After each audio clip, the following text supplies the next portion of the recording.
ఢిల్లీ అసెంబ్లీలో భద్రతా వైఫల్యంపై దర్యాప్తు కొనసాగుతోంది. సివిల్ లైన్స్ పోలీస్ స్టేషన్లో కేసు నమోదైంది. ఢిల్లీ అసెంబ్లీలోకి దూసుకువెళ్లింది టాటా సియారా వాహనం. స్పీకర్ కార్యాలయం ముందు పూల బొకే పెట్టి అదే కారులో బయటకు దూసుకెళ్లారు నిందితులు.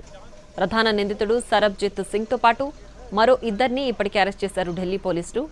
అసెంబ్లీలోకి ఎందుకు చొరబడ్డారనే విషయంపై నోరు విప్పలేదు ప్రధాన నిందితుడు సరబ్జిత్ సింగ్. అతను మానసిక సమస్యతో బాధపడుతున్నాడని కుటుంబ సభ్యులు చెబుతున్నారు.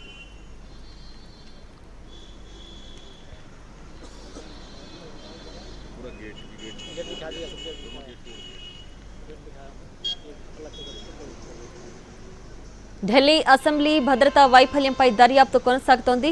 సివిల్ లైన్స్ పోలీస్ స్టేషన్లో కేసు నమోదైంది. ఢిల్లీ అసెంబ్లీలోకి దూసుకువెళ్లింది టాటా సియారా వాహనం. స్పీకర్ కార్యాలయం ముందు పూల బొకే పెట్టి అదే కారులో బయటకు దూసుకెళ్లారు నిందితులు. ప్రధాన నిందితుడు సరబ్జిత్ సింగ్తో పాటు మరో ఇద్దరిని ఇప్పటికే అరెస్ట్ చేశారు ఢిల్లీ పోలీసులు.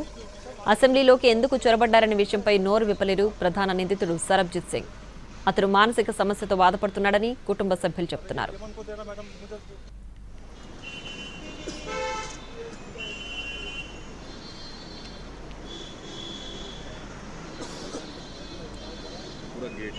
गेट दिखा दिया, सब गेट दिखाया, गेट दिखाया, गेट अलग से